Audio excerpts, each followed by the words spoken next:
Hello there. From here we are going to start a course of IT fundamentals because most of the students are requesting for the fundamental course of IT because most of them want to have part in the field of IT, or they want to start their journey in IT. So this video is for you guys, and I hope we'll be collaborating throughout this course. You can ask me questions in the comment box, or you can mail me the questions, or you can also get my other contact social sites from the description. So let's start it without further ado. So first of all, as we are discussing IT and computers, we will be discussing these things. Now, what actually a computer is? Now, a computer is simply an electronic device. This is the easiest definition that you can get from anywhere. Computer is an electronic device. Now, what is an electronic device? Now, if you have studied physics, electronics refers to the study of semiconductors. Now, in semiconductors, there is a semiconductor which goes by the name silicon. So mostly the most components inside the computer are formed by silicon. That is why we call our computer an electronic device. Okay, apart from that, a computer will take input. The input can be either any data or it can be any instruction. Now, what is the difference between a data and instruction? Data is any knowledge that we give to our computer, and an instruction is any command that I am giving to my computer. Let's say data can be a picture that I am uploading to a computer or I am sending to a computer. An instruction can be anything that I want my computer to do. Let's say I want my computer to play some song for me. That is what we call an instruction. Let's say I used my camera, mobile phone's camera or my webcam to take a picture and give it and store it in my computer. In that case, I will call that input a data. So it means that this input can be in two forms. It can be either data or it can be a instruction. After that, whenever you give an instruction to the computer, let's say you want your computer to play some song for you. Now the computer will have a device that we call a CPU. This CPU will try to process your instruction. The instruction that you are giving to your computer will be processed by this CPU. Apart from that, the computer can also store your data because it has some devices that we normally call them memories or storage devices. Using these devices, the computer will store your data or instructions either permanently or temporarily. That's almost also another thing, that the computer can store data either permanently or temporarily. We'll see when will it store them permanently and when will it store them temporarily.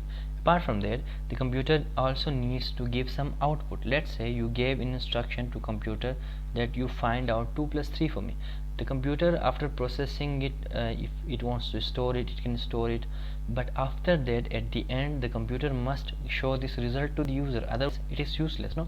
So these are the four or five proper, or I would say most important functions of a computer that you must include in the definition of the computer. Now all these things will be done if a computer's user gives some instruction. If the user doesn't give an instruction, nothing will happen on its own. Apart from that, you might have heard of another word that is normally floating everywhere, which is what? IT. Now what is IT? IT is simply the use of computers. If you are using computers to do anything in your daily life, you are simply utilizing the IT. You are doing the IT. IT is simply the process of using computers to do the daily basis tasks. Whatever you are doing in your daily life, if you are using computers somehow, you are actually utilizing, or you are in the environment of the IT. Let's say you want to call somebody, you take out your phone from your pocket and you are calling him from your phone. So you are utilizing your computer. Your phone is also a computer. So it means that you are a part of an environment. That is what we call an IT. That is what we call the IT. Apart from that, I have included some more things here too. If you are using some computers or networks or some software or other systems, these may be the smart assistants that are floating in the market right now, like Alexa, who do other things for you, and apart from that, some embedded systems. There might be some cameras and all. These are the other systems that you are using to perform daily tasks. So this kind of environment is called information technology.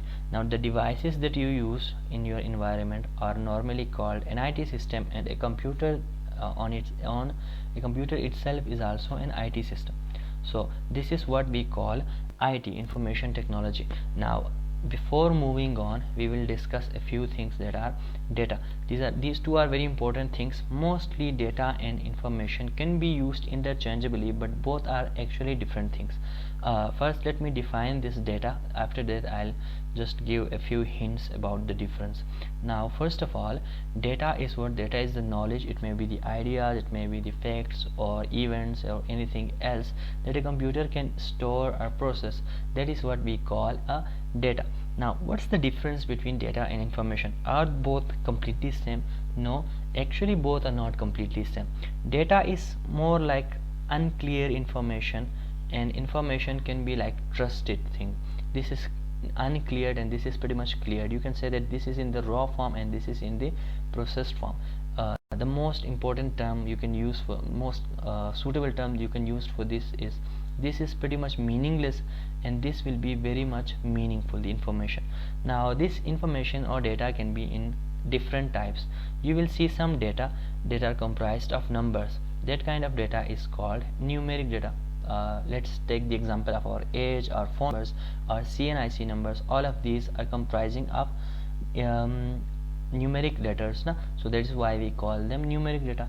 Apart from that, we can also have alphabetic data, which will be our names, where only alphabets are used. English words we have, all of them are using only alphabets.